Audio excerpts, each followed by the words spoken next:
A huge prediction this week that oral GLP-1 pills could replace injections by March 2026 has Eli Lilly, Novo Nordisk, and Wall Street reacting fast. A telehealth announcement from Mangoceuticals sent its stock soaring, then crashing after Lilly and Novo denied any partnership. And with 1 in 8 Americans now using GLP-1s, the stakes have never been higher. Stay with us. Welcome back to the Downsized News. It's Monday, November 17th, 2025, and we're glad you're here. I'm Laraine Durham, and I've lost over 50 pounds using the GLP-1 medication Zepbound. This adventure has changed my life in ways I never imagined. And I'm Christopher Durham. I've lost 100 pounds with GLP-1s, and this is where we talk about what it's really like, the wins, the hard days, and the science behind it all. Each week, we bring you the latest GLP-1 news from Mounjaro, Zepbound, Wegovy, and Ozempic to the new treatments on the horizon. We look at the research, the policies, and the real stories that affect all of us who are treating the disease of obesity. If you're new to our channel, welcome, and if you've been with us for a while, welcome back. We're not doctors, and this is not medical advice. We're just sharing what we've learned along the way.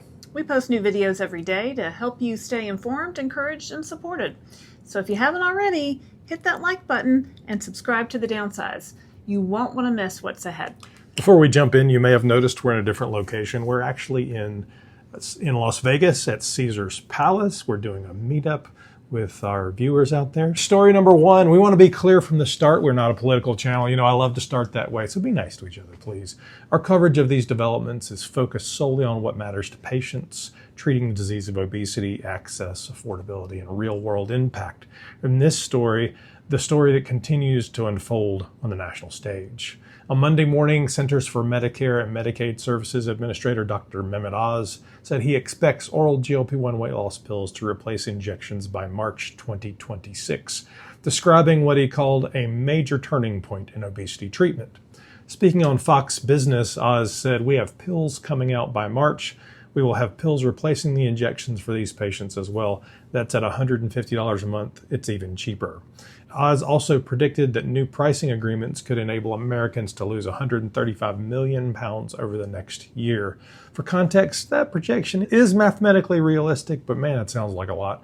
Recent survey data showed 12% of U.S. adults, roughly 31 million people, are currently taking a GLP-1 medication. Even using a much smaller assumption, 5 million people losing 30 pounds each would total 150 million pounds of national weight loss. So while the number is dramatic, it is within the range of a real clinical outcome and user adoption. Pricing expectations included, and we've covered this extensively, you can go back and watch the videos. Wegovy's lowest dose is expected at $149 per month. Zepbound priced at $299 to $449 through Lilly Direct. Orforglipron, Lilly's once daily oral pill, pending approval beginning at $149 per month. Medicare beneficiaries paying no more than $50 per month for Zepbound and Orforglipron. Novo Nordisk is reviewing U.S. self-pay pricing with updates expected in the coming weeks. This remains an evolving policy and regulatory story involving multiple pharmaceutical companies, federal agencies, and questions about implementation timelines. There's still a lot we don't know. We will continue to track what happens next, including approvals, pricing, releases, and whether oral GLP-1s truly arrive by March 2026, and what that means for patients treating the disease of obesity. March 2026. That would be great. I'm all for it. Let's get Orphan submitted to the FDA, get it approved, and see what the price is going to be. I don't know that I think Orforglipron is going to make it by March, but oral Wegovy probably will. And honestly, it's not going to completely replace the injections that quick, I can tell you that. Well, I'm not switching to Wegovy. So. No. In story number 2, a dramatic whiplash moment in the GLP-1 world unfolded Thursday when Mangoceuticals announced what it described as partnerships with Eli Lilly and Novo Nordisk to provide direct access to Zepbound and Wegovy through its new telehealth programs, Mango RX Direct and Peaches RX Direct. The company's press release suggested that patients could use Mango's platform to obtain GLP-1 prescriptions that would be fulfilled through Lilly Direct and NovoCare pharmacy services. The announcement immediately sparked investor excitement, sending Mangoceuticals stock soaring 21% at market open, from $1.80 per share at Wednesday's close to $2.18 by Thursday morning. But within hours, both pharmaceutical companies issued forceful denials. Eli Lilly stated it has no affiliation with Mangoceuticals, adding, "In fact, Lilly sued Mangoceuticals last year and obtained a permanent injunction."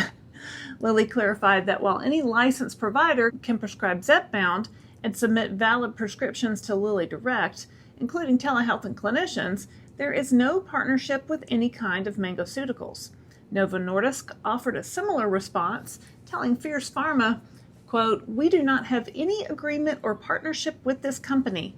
Novo Nordisk was not made aware of the announcement issued this morning." By Thursday afternoon, after the denials became public, Mangoceuticals stock reversed direction sharply, dropping to just above $1 per share by the end of regular trading. Later that evening, the telehealth company issued a second statement acknowledging it has, quote, "no direct contractual relationship," end quote, with either Lilly or Novo. Mangoceuticals maintained that its Mango RX and Peaches RX platforms are licensed to issue prescriptions through a third-party provider for FDA-approved GLP-1 medications, including Zepbound and Wegovy, when medically appropriate. For now, confusion remains over the original announcement's wording, the lack of direct partnerships, and the rapid stock surge and collapse that followed. So Lilly and Novo said, take our names out of your mouth, please. Story number 3, there is a quiet shift happening in households across America, a shift measured not in headlines or political speeches, but in kitchen calendars, insurance statements, and the rhythm of everyday life. And for millions treating the chronic disease of obesity, it's a shift defined by hope and by cost. A new KFF health tracking poll published November 14th finds that 1 in 8 adults, or 12%, now say they are currently taking a GLP-1 drug such as Ozempic or Wegovy for weight loss, diabetes, heart disease, or another chronic condition. That number has grown significantly over the past 18 months. Overall, nearly 1 in 5 adults say they have taken a GLP-1 medication at some point in their lives. And the numbers reveal a story that is personal. Women are more likely than men to say they are currently taking GLP-1s, 15% compared to 9%. Use is highest among adults ages 50 to 64, where 22% say they are currently using a GLP-1. Only 9% of adults 65 and older report current use, likely a reflection of Medicare's continued refusal to cover medications when prescribed for weight loss. Among those diagnosed with diabetes, the medications are even more prevalent. 57% say they have used a GLP-1, including 45% who are currently taking one. And 34% of adults who have been diagnosed as obese or overweight in the past 5 years say they have used a GLP-1, with 23% still using one today. But behind the growing adoption lies a familiar reality: cost. Even among adults with insurance, 27% say they paid the full price out of pocket, and more than half, 56%, say the medication was difficult to afford. Among GLP-1 users who are no longer taking the medication, 14% said they stopped because of the cost, and 13% stopped due to the side effects. Only 5% say they stopped because their condition improved. The poll was conducted October 27th through November 2nd, 2025, just before the Trump administration announced its latest policy initiative aimed at lowering prescription drug costs. And when Americans were asked whether they believed these policies would lower the cost of medications for people like them, 62% said that it was unlikely. Expectations split sharply among political lines. 73% of Republicans say they think the administration will lower drug costs. By contrast, only 33% of independents and just 9% of Democrats agree. Medicare enrollees are more hopeful. 49% say they believe the administration's policies will lower their drug costs, compared to about 1/3 of adults with employer insurance or Medicaid.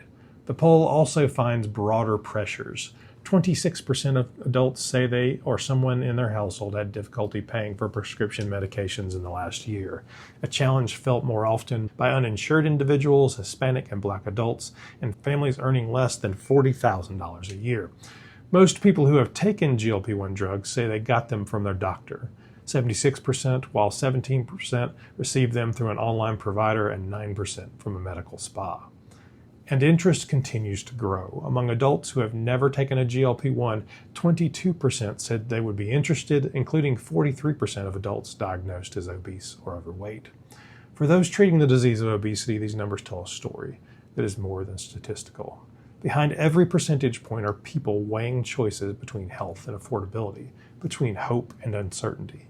This poll offers a snapshot of a nation in transition, a moment when science is accelerating faster than the system built to support it. As the country waits to see whether promised reforms become reality, one truth remains unchanged. For millions of Americans, access to these medications is not theoretical. It is personal, shaping their health, their wallets, and their future. So the numbers keep growing. There's more and more of us.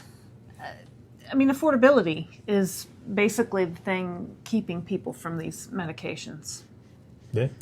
In story number 4, a new retrospective analysis published in Cancer Investigation on November 14th, 2025, reports a striking survival difference for patients with colon cancer who was treated with GLP-1 medications. The study analyzed 6,871 patients with primary colon cancer diagnoses and 5-year follow-up data. Among them, patients who used GLP-1 drugs had a 5-year mortality rate of 15.5%. For those who did not use GLP-1 medications, mortality was 37%. That's a 21-point difference, representing a 62% reduction in the odds of 5-year mortality. The research was led by Rafael Cuomo, PhD, MPH, at the UC San Diego Moores Cancer Center. The findings remained statistically significant after adjustment for multiple clinical variables, including BMI, tumor markers, comorbidities, and demographics. The survival benefit was concentrated in patients with BMI over 35. In that group, the mortality odds ratio fell to 0.189, an 81% reduction in risk compared to patients with similar cancer staging who were not treated with GLP-1 drugs. The analysis included 103 GLP-1 users versus 1,605 matched non-users. In addition to cancer survival, GLP-1 users had significantly lower rates of heart attack and stroke in the final months of follow-up, with an odds ratio of 0.259. The authors note that the study is observational and call for randomized controlled trials to confirm the results and isolate the drivers of the survival advantage. For now, the data point to a meaningful association. GLP-1 use was linked to less than half the 5-year mortality in colon cancer patients, particularly those with severe obesity. So this story hits close to home for you, right? Well, yes. My grandmother died of colon cancer. I've definitely had a few colonoscopies that have had some issues, and I've had to have more colonoscopies. My cousin also has had these same issues. So, I'm not classified as obese anymore, that I've been on these GLP-1 drugs, so hopefully I'm getting some benefit from that as well. Absolutely. We need you around. Story number 5, a lawsuit in Alabama is raising urgent questions about safety and accountability involving substances marketed as GLP-1 medications. Attorney Jeremy Knowles has filed a lawsuit against Aurora IV and Wellness, alleging that patients who believed they were paying for FDA-approved semaglutide or tirzepatide were instead injected with unapproved compounds supplied by Vera Research, Inc. Yikes. According to the lawsuit, the product given to patients was not approved for human or veterinary use and was labeled strictly for research-only purposes. The complaint states that Aurora IV and Wellness promoted gray market tirzepatide and semaglutide. FDA standards for quality, purity, safety, or testing. They are not the same as legally compounded medications prepared by licensed pharmacies under federal and state regulation, true compounded and regulated drugs. Patients named in the lawsuits report experiencing severe headaches, nausea, painful welts at injection sites. Knowles says those affected include a cancer survivor and a patient with autoimmune disease, neither of whom were informed that they were being injected with unapproved compounds. The situation came to light when a nurse observed a colleague carrying a syringe of the substance into a patient room. She reported the incident immediately to law enforcement, the Board of Nursing, and the Alabama Attorney General's office. The Attorney General subsequently filed legal action ordering the clinic to stop operations. In a public statement, Alabama Attorney General Steve Marshall said patients who relied on this clinic were unknowingly injected with substances labeled strictly for research use. Federal regulators have explicitly warned against are risky for human use. This kind of reckless disregard for patient safety will not be tolerated in Alabama. Knowles is currently representing at least a dozen patients, with more contacting his office daily. The Attorney General's office has launched a consumer survey for anyone treated by Aurora IV and Wellness. The case centers on allegations of deception, undisclosed risk, and the use of unapproved research-only compounds marketed as FDA-approved GLP-1 medications. The investigation is active and ongoing. Well, that's frightening. Yeah, I'm always weary of these clinics, and I know people are using them, but... Right. So if you're going to a med spa or a local clinic and being injected with tirzepatide or semaglutide, I'd ask where they're getting it from. And you know what I mean? I don't even know how you would go about asking that. You just ask them directly. And I need to see the paperwork on legality of your semaglutide and tirzepatide compounds. Where are they coming from? Well, I mean, anything any doctor or clinic is using should come from a state-regulated compounding pharmacy. They should be able to demonstrate with records where their drugs are coming. Right. And if they're injuring people, oh my God, that's terrible. And honestly, it's just, it's crazy. In story number 6, multiple analysts and market commentators now say that Eli Lilly may be on the verge of becoming the first trillion-dollar pharmaceutical company, driven largely by extraordinary global demand for its GLP-1 medications, Mounjaro and Zepbound.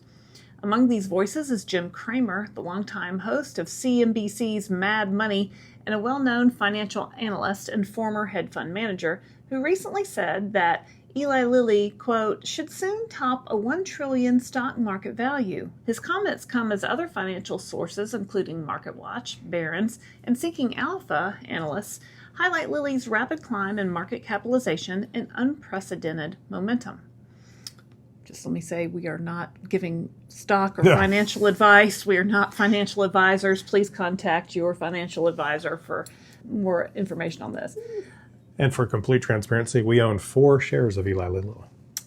4 or 5? 5. Lilly's quarterly earnings are up 495% year over year, with sales climbing 38%, pushing the company's valuation to roughly $874 billion, placing it 11th among the world's most valuable publicly traded companies, just outside the trillion-dollar tier dominated by major technology companies.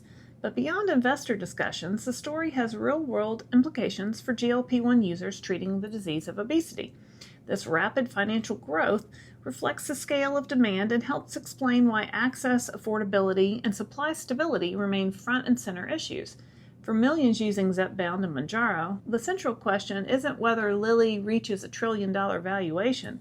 It's whether the company's success will translate into lower prices, broader access, and more reliable availability. Analysts continue to point out the wildly profitable Eli Lilly has plenty of runway to lower prices, with an estimated $30 billion in profit expected this year alone. Many on Wall Street openly acknowledge that lowering prices could actually increase profitability by dramatically expanding the number of patients able to access the treatment. I've been saying this for months. A reminder that profitability and patient affordability do not have to be competing goals. So there you go, right there, Eli Lilly. Lower your prices, you'll be a $1 trillion company, you'll cure the world of obesity. Well, not cure, but treat. And if you're looking at stocks, I'd put my eye on that LLY for sure. We are not. This is not financial advice. In the rapidly shifting world of obesity treatment, another development signal changed direction this week. In the November 13th earnings announcement, Zealand Pharma said it is pausing development of its dual GLP-2 agonist, Dapiglutide, after what the company called a disciplined portfolio review. The company cited an increasingly crowded therapeutic landscape and the need to focus investment on programs with the greatest potential for clinical differentiation and long-term value creation. Dapiglutide was being studied for obesity-related comorbidities driven by low-grade inflammation and was in phase 1 development. Results from a phase 1b trial earlier this year tied the medication to an average weight reduction of 11.6%. Zealand previously expected to begin phase 2 trials in the second half of 2025, but analysts say expectations were high. Jeffries noted that more than 12% weight loss would be needed to be competitive. William Blair analysts suggested that the 11.6% result may underestimate the drug's potential, given that more than 90% of trial participants were men, and women typically achieve greater weight loss with GLP-1 based medications. Even so, Zealand's chief medical officer, David Kendall, MD, told analysts that differentiation would be difficult in a market now dominated by established GLP-1 drugs. The GLP-1 based therapeutic space has become increasingly crowded, requiring even greater and clinically meaningful differentiation for assets which would be launched in the 2030s and beyond. Kendall also noted that proving incremental benefit from dual GLP-1, GLP-2 activity over GLP-1 alone would require long, complex, and expensive clinical development, particularly around inflammation-related endpoints. Zealand emphasized that it will continue to invest in other metabolic candidates still moving through its pipeline. For now, Dapiglutide steps out of the race, another sign of just how competitive the obesity drug landscape has become. So they've got a drug in development with an 11.4% average weight loss, right? And they decided that wasn't good enough for them to develop. Well, it wasn't. They didn't see it hitting the market until 2030. And by then, that will be nowhere. I mean, there's just so many companies racing to develop these drugs. 11.4% weight loss is going to be small potatoes. I mean, what are the average percent weight loss of Zepbound and Wegovy? 18 to 20% on Zepbound. Right. I mean, I think it's interesting because by 2030, you will have numerous drugs out, and the market play is different. The market play looks more like a consumer good or like an automobile, right? So there's 100 different kinds of automobiles. Nobody goes, the market's oversaturated. I mean, it just gives you an idea of how much money in development is being pumped into these GLP-1 drugs. Well, our system's extremely expensive to get through things through testing too. And they're saying we don't know if we can keep up with everybody else. Well, they're saying 11.4% isn't going to be worth it to us to research and develop it. Yeah. That's how good these next generation drugs are. It'll be interesting to see if somebody else picks it up, because they could then sell this off. I mean, this could be something, one of the bigger players, Lilly or Novo, could pick up and develop in their spare time. Yep. In story number 8, Eli Lilly is dropping CVS Health's drug benefit plans for its employees after CVS stopped covering Lilly's obesity medication Zepbound in favor of Novo Nordisk's Wegovy, according to reporting from Bloomberg News published November 12, 2025. Beginning January 1st, the approximately 50,000 Eli Lilly employees covered by the company's medical plan will automatically move to pharmacy benefit coverage through Rightway, a privately held pharmacy benefit manager, according to a document cited by Bloomberg. The decision follows earlier moves by CVS Caremark, which removed Zepbound from its preferred drug list and prioritized Wegovy instead. It still offers plans that include both medications, but noted that option is costlier for plan sponsors than the standard plan that excludes Zepbound. CVS spokesperson David Whittrap said, "Our move earlier this year to negotiate Lilly and Novo against one another drove significant savings for our clients. This shift represents a sizable loss of business for CVS Caremark, given the scale of Lilly's workforce and the volume of prescriptions tied to a major pharmaceutical employer. The move highlights the escalating tension between drug manufacturers and pharmacy benefit managers over pricing leverage and control of patient access, with patients often caught in the middle. And if anyone believes giant corporations don't hold grudges or remember when someone tries to squeeze them, CVS Caremark may have just learned otherwise." I mean, this is the petty stuff that we're here for, right? I mean, I think it's hysterical. I can't. So just to sum it up, we've talked to so many people who have CVS Caremark as their pharmacy benefit managers. They got knocked off their Zepbound, no longer covered, got forced to move to Wegovy, which for most of the people we talked to did not work as well, or they had more side effects. So now Eli Lilly says, well, CVS Caremark, if you're not going to cover Zepbound in your plans, we're going to take our 50,000 employees and move them to a different pharmacy benefit manager. So, because we're not having our employees take the competitor's drug We anyway. will not. We will not have Eli Lilly employers be taking Wegovy, right? That's No. that's not going to play well with Dave Ricks at Eli Lilly. I think it's hysterical. I- And 50,000 people. 50,000 people work for Eli Lilly. Do you think they're hiring? Can we go to work for them? I don't think I have the education to get in. So Unfortunately, we are not doctors or scientists, Nope, so not that at leaves all. us out.